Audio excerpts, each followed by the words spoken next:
Լիդիա Մանթաշյանի, փաստաբան Տաթևիկ Սողոյանի հետ Վահագն Չախալյանը, ինչը բնական է, ցանկանում էր ելույթով հանդես գալ եւ որին արձագանքում են, որը ուներ որոշակի իմաստով նաեւ պայմանավորված էր այս քաղաքական հետապնդմամբ եւ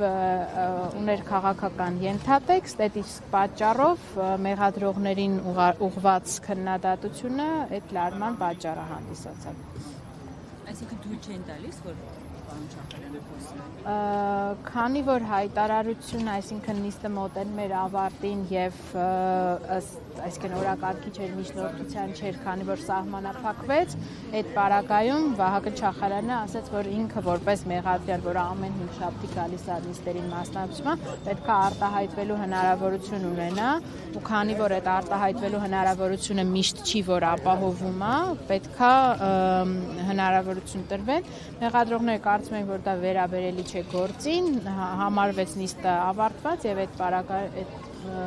պատճառով էլ իրադրությունը մի փոքր լարվեց։ Սրբազանի միջնորդության մասով ինչ կասեք, ինչ կարծիք ունեք եւ ինչ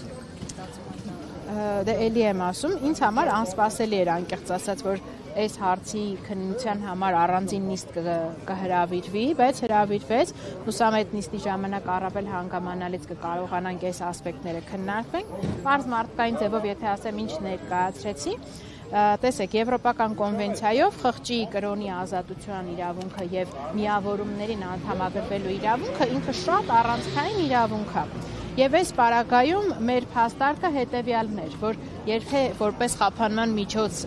սահմանափակված է ազատության իրավունքը, ապա այս պարագայում, այս տևական կալանքի պարագայում, արքեպիսկոպոսի պարագայում սահմանափակվում է ոչ միայն ազատության իրավունքը, այլ նաև իր կրոնը անգլերեն ասում են practice, այսինքն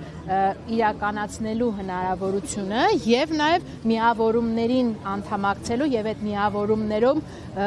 որոշիչ ձայն ունենալու հնարավորությունը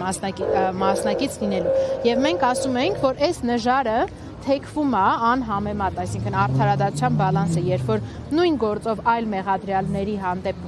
այլ մոտեցում է կիրառվում մեկ, եւ երկրորդը, այս պարագայում, նույնիսկ երբ որ Եվրոպական դատարան ասում է, որ նույնիսկ պետքա դատապարտյալին, եթե ինքը ունի որոշակի հավատք, հնարավորություն ունենաս, եթե այդ բանը կա, օրինակ տանելու եկեղեցի, որ ինքը իր ծիսակատարություններին մասնակցելու, արքեպիսկոպոսի պարագայում, սա նաեւ այլ իրավունքներ, այլ հիմնարար իրավունքներ է խոչընդոտում, ինքը պետք է հնարավորություն ունենա մասնակցելու եպիսկոպոսատ ժողովին, որը հրավիրվել է այս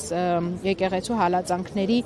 կոնտեքստում։ Եվ իհարկե այդ հետագա նիստին էլ կանրադառնանք, դուք ինքներդ եք տեսնում, նաև նոր արքեպիսկոպոս ձերբակալվեց։ Այս ամեն ինչը հետագայում տեղավորվելու է եւ ավելի քան հավաստելու է իշխանությունների կողմից այս լայնամասշտաբ հալածանքները ընդդեմ եկեղեցու։ Եվ այս մի դրվագով էր, եթե չապահովի Բագրատ Գալստանյանի մասնակցությունը եպիսկոպոսած ժողովին, ինքը կարա հենց տեղավորվի այս նույն տրամաբանության մեջ եկեղեցու դեմ արշավանքները եւ հալածելու այն բարձրաստիճան հոգեվորականներին, ովքեր հավատարիմ են հայ առաքելական եկեղեցուն եւ նրա նվիրապետությանը։